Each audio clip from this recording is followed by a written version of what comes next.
for the sudden nature of this stream. I'm just defrosting my windshield a little bit here and about to get rolling on my day. But I've got a long commute, and there's just been a lot of news, and I've been too busy to really address all the things that are going on. And let me tell you, there's been some pretty crazy things going on for the last couple of days. The big news you probably noted over the last couple of days was the two terrorist attacks that took place. One in Las Vegas, the other in New Orleans, both on New Year's Eve day, that type of New Year's Day type time frame. The one in the really interesting situations here. Good morning, Al. Glad to see you on board. After watching kind of all the little bits of news that have been coming out about them, the two terrorists, because I'm going to call them terrorists because that's what they are, both went to served at Fort Bragg. One, I believe, was active military. I think the other might have been ex-military, but I'm not quite clear on that. And kind of here's what's going on as best as I can understand, or at least what happened. In New Orleans, the attacker, Jamar I don't remember the name, but it was very much that type of a name. Actually took a Ford F-150 Lightning, an electric vehicle, and drove around a police car and then started smashing into the crowd, killing, I believe it was 10 people. He then emerged from the truck and opened fire with a rifle.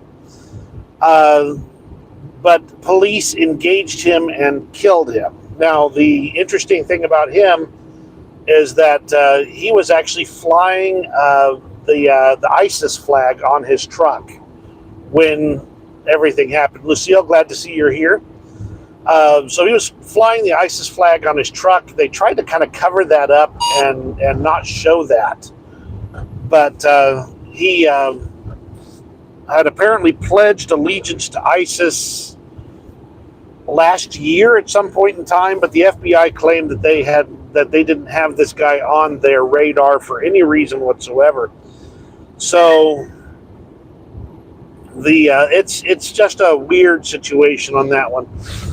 The other one in Las Vegas is even weirder, and I believe it happened on New Year's Day, where he drove a Cybertruck, a rented Cybertruck, all the way in front of Trump Tower in Las Vegas, their Trump Casino or whatever it is, and blew it up. But on top of that, the information that's coming out now is getting even weirder about that particular circumstance, because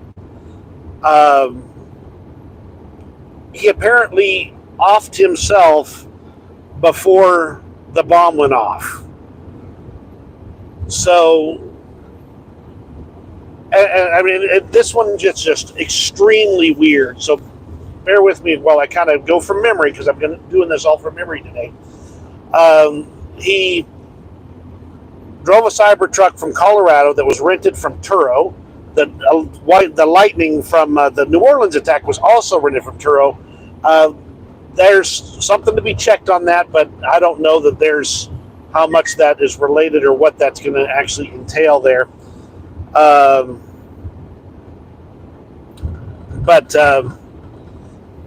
So they're both have rented their truck from the same place, meaning the same service. And anyway, so continuing on, he drove from Colorado all the way to Las Vegas, blew up this truck right in front of Trump Tower in Las Vegas. And the thing is that before he did, like I said, he killed himself. So the law enforcement is sitting there going, well, we don't know how the order of operations here, how this happened just yet, but they managed to identify him from a military ID that was in his possession, but they couldn't identify him from how burned the body is. Now, there's some people are making a lot of hay about that, but my opinion is probably that if you're sitting on your wallet in your truck and the bomb goes off, the odds are your wallet's not going to be as damaged as the rest of you. So I'm not too terribly sold on being a big issue at this point. His ex-spouse, apparently he got divorced about a week ago, reports that he was a big Trump supporter. She says that he was conservative, though I have my own opinions on whether being a Trump supporter and being conservative are related. And so at that point, we've now got two guys who both went to Fort Bragg, which I guess is now Fort Liberty, that may have crossed paths, but Fort Bragg is enormous, so you can't guarantee that. That both carried out terrorist attacks, one with a clear ISIS motivation, the other with no known motivation at this point in time, but with recent divorcee. And it's just insane. That's just how things go. By the way, I am driving across an area where there may be dead zones. So if all of a sudden the stream ends, well, that's how life goes apparently today. So anyway, so that's the big news over the last couple of days. The next big item of news is coming out of the Baltic Sea. Now, if you'll remember, I mentioned in the previous stream the S-Link 2 cable being dragged and the vessel in question being a Chinese-owned vessel that had a Russian captain, and they basically proved at this point in time that they dragged their anchor right over the top of that cable, and as well as 4 additional data cables. They've got like 100 kilometers of drag marks in the Baltic Sea floor going right over the top of the cables. They've actually taken that ship to Finland, and they have impounded it, and now there's the owner of the S-Link line is trying to get possession of it to at least recoup some of the costs of it. They've also found Russian spy equipment on board the ship, in addition to other unusual things that are going on with this vessel. By the way, if you remember correctly, the anchor, one of the 2 anchors, was missing when they actually took the vessel into custody. On top of that, a bunch of the Russian Shadow Fleet tankers are in a kind of a known parking zone, and they're being monitored by, I believe it's Finnish and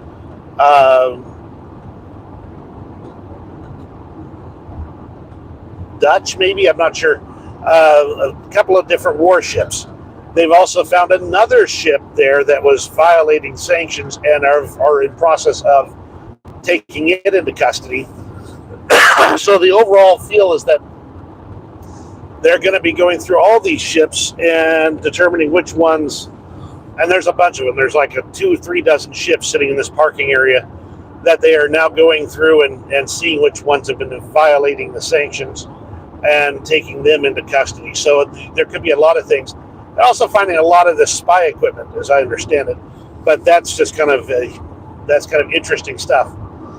Moving over to some interesting news out of Syria, the Ukrainians, because we're most familiar with what's going on in Ukraine, the Ukrainians have sent over, I believe it was 500 tons of wheat flour to help with with preventing starvation in that area and show their support of the new Syrian government. Now, there's a lot of things going on there. I'm not going to say they're the good guys, the bad guys, or the neutral guys. Assad himself was a brutal dictator who was murdering nearly indiscriminately. So seeing him gone does not cause me any heartache. But Ukraine is supporting the new government and trying to establish good, solid relationships with them there. Interesting stuff going on. Also, I saw, and I've seen this both confirmed and debunked. I'm not sure which one it is. So I'm going to put this in squarely into the rumor mill until I've seen good information on it. You remember Bashar al-Assad, who used to be the dictator of Syria. He ran to Russia, and then all of a sudden it was reported that he was poisoned. This after he was refused access to all of his assets and told that he was confined to Moscow, and basically told, effectively put on house arrest over there in Russia. So I don't know for sure that is true, because, like I said, I'm going to put it into rumor mill material, because that is the best I've been able to determine on it. It may be true, it may be false.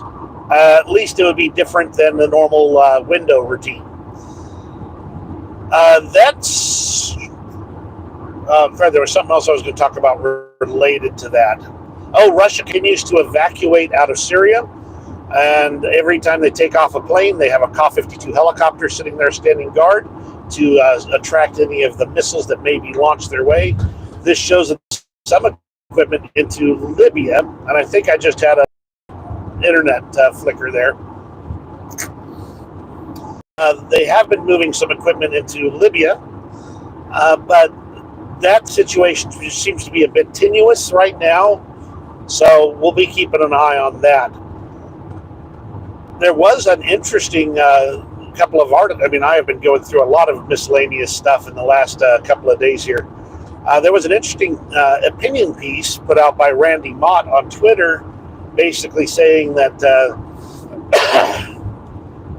Russia is now the subordinate in the Russia-China relationship, that they are no longer in control of the situation anymore, and that China has basically taken charge of their relationship there.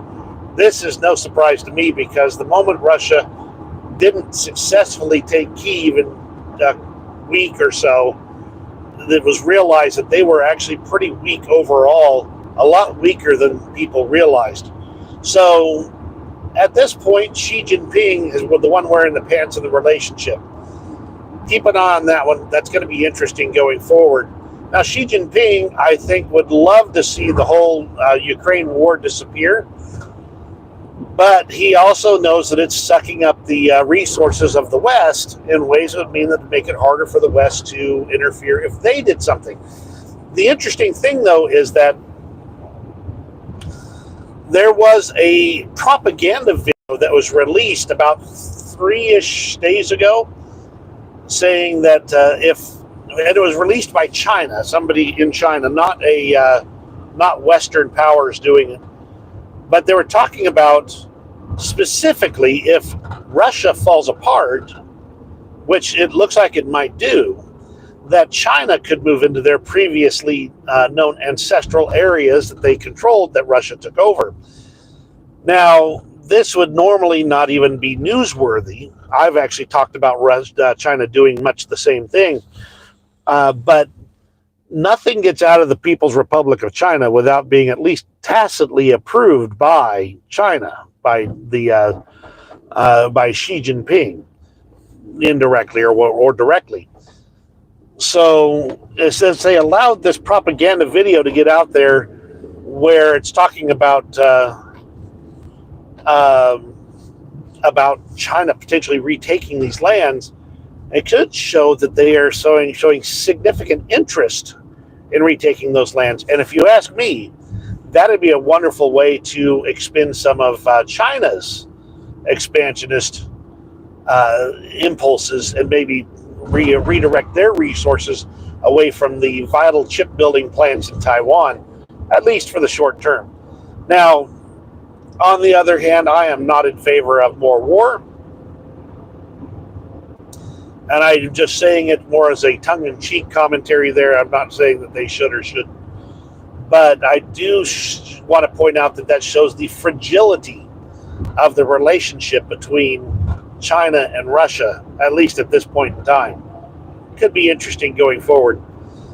A lot of other interesting news going on. There was some commentary about, in fact, I think it was Andrew Perpetua who was screaming about Ukraine standing up new brigades instead of reinforcing old ones, and demanding that they learn from their mistakes. And I believe there's some validity in that critique. But overall, the end result is still that Ukraine is dealing with the situation as best they know how. Now, is there a better way? Maybe. But I can tell you what I'm not qualified to determine, and that's whether Ukraine is doing the right things militarily. I can state that from looking at the latest on the front lines, there's been reports of Ukrainian counterattacks retaking some of the areas that the Russians have been pulling off, picking off slowly. But again, the overall trend is still that Russia is taking teeny tiny little chunks day after day.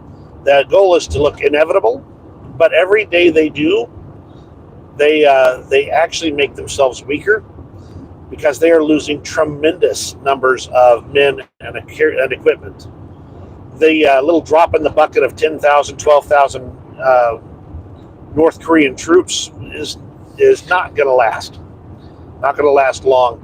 But they may start doing more. Initially they started doing some of the frontline assault stuff, and it does not look like it's going well for them when they do. And that's kind of the interesting things going on. There's been a lot more talk about Russia's economy. And I watched a brief video of a man holding up what looked like about the equivalent of a stick of butter, and talking about how a week ago in Russia that was 160 rubles, and 5 days ago it was 200 rubles, and now it's 365 rubles. That's still, that's rubles. They're running about 114 to the dollar at this point.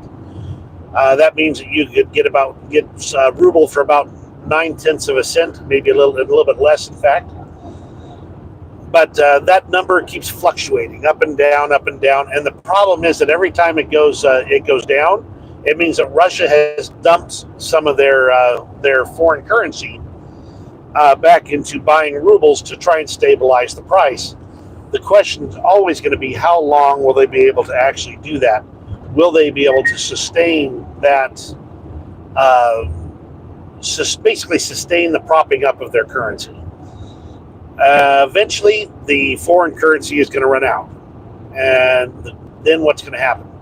Considering real inflation appears to be really skyrocketing in Russia, like I said, from 160 rubles to 365 in a week for effectively a stick of butter, it should tell you that there are fundamental structural weaknesses in Russia's economy that are not being covered up by the overheating of their economy with war and military spending.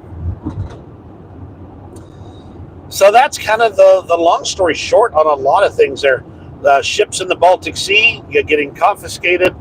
The Finns and the Norwegians and all them in that area are really stepping up to the plate and doing what a lot of other NATO countries have refused to do, and that is to directly challenge Russia in ways that the other powers are not. There's still a lot of things to be concerned about. Estonia in particular, as I recall, Russia has been talking about how there's been these provocations against Russian speakers, and Estonia is getting a lot more nervous about what's going on. That brings me to another thing I want to talk about.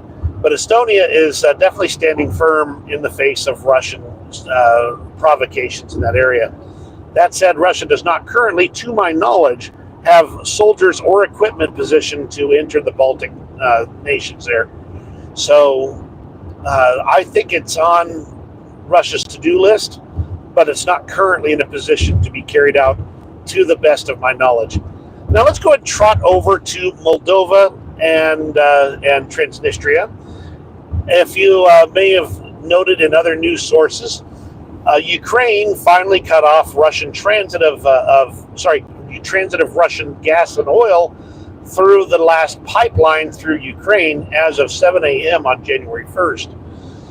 This is a pretty tremendous blow to Russia's finances. I believe they were making about 5 billion euros worth of profit per whatever, versus 1 billion euros worth of profit for Ukraine. Ukraine is better off in that exchange, in my opinion. But FICO or FISO, I'm not sure what the pronunciation is, from Slovakia, has been absolutely just going on a tear about that, saying that by cutting off Russian oil, this is directly an assault on Slovakia, and that there will be consequences for Ukraine for doing so. They're going to cut off electricity that's being passed through to Ukraine. But there's plenty of other capacity to pass electricity into Ukraine from other countries. So it's a threat without any teeth behind it. On top of that, he said that he's going to cut off any Ukrainians, the support of any Ukrainians, and Zelensky's saying that'd be great. Send them back. We need those people now. If they're helping out in as basically cheap labor for you guys, that's fine. But if they're not doing anything, send them here. We got things for them to do here. So Moldova and Transnistria, about the same time that gas transit was being cut off in Ukraine, Russia said to Transnistria and then Moldova, here's this huge amount of money for gas that we've been sitting on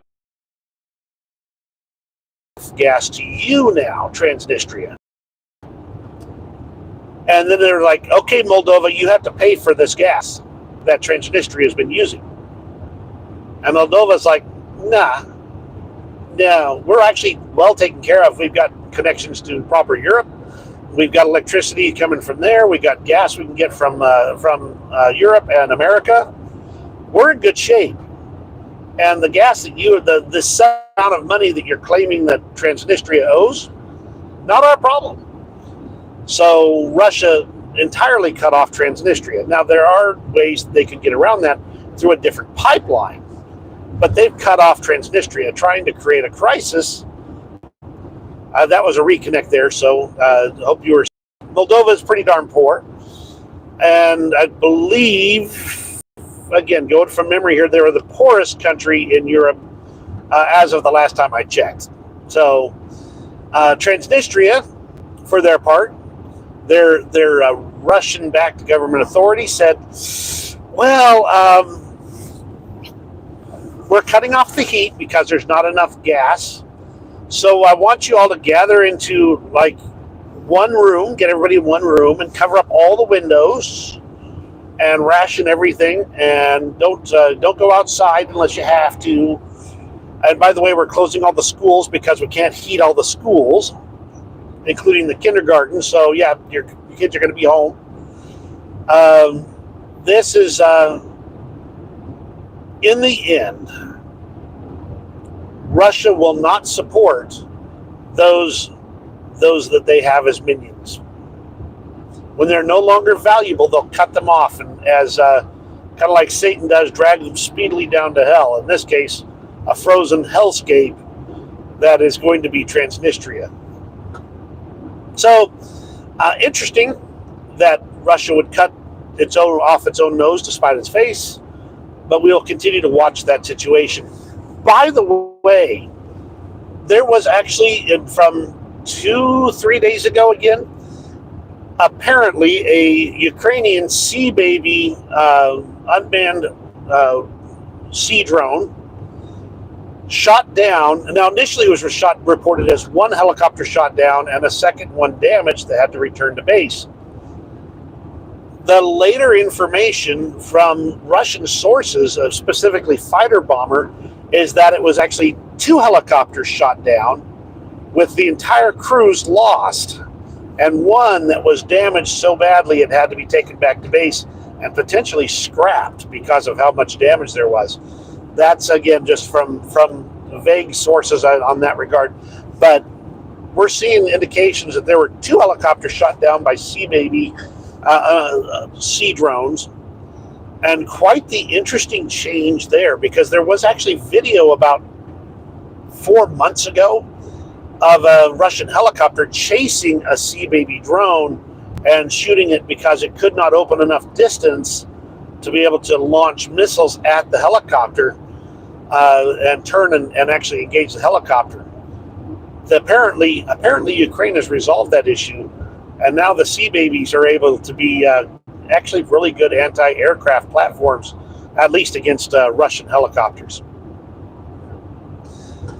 Things continue to get interesting across the world in Ukraine and elsewhere. Iran, there's been signs of additional protests in Iran where women are casting off their hijabs and challenging the Iranian regime directly. Will that turn into something? Well, we've seen it a few times, probably not. But Iran is currently looking at all of their friends being cut off one by one and either destroyed or turned away from them. Syria was an ally of Iran, and now Syria is under new management. The Hezbollah has basically been driven back from the border of Israel, and they were big Iran proxies.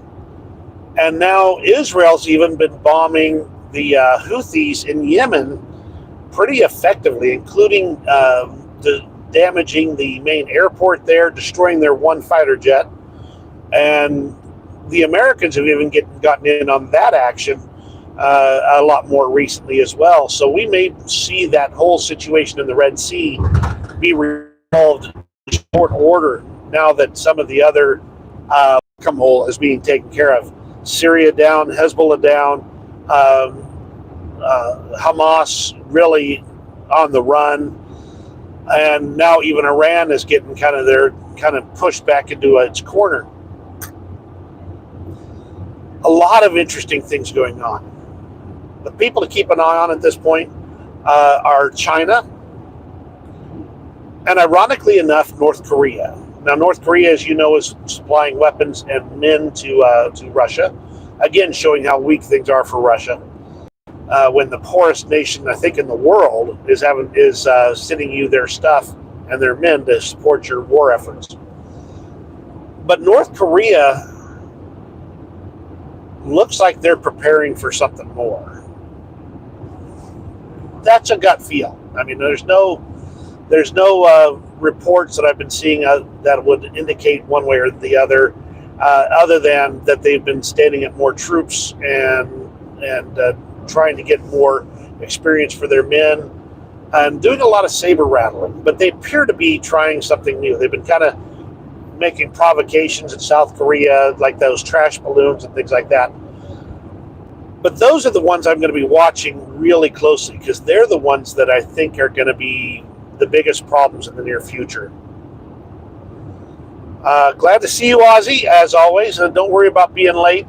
This is kind of a surprise here because I'm driving to work. It's going to be a long commute. And I wanted to talk about a few things that are going on, including from across the U.S.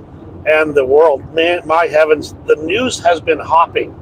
But again, I'm very hopeful that the Red Sea is going to be resolved in short order here, which will actually, you know what was interesting about the whole Red Sea thing? It showed how resilient the world supply chain really is. The fact that they managed to effectively cut off transit through the Suez Canal, it was as ships started taking off, or other methods of overland transit.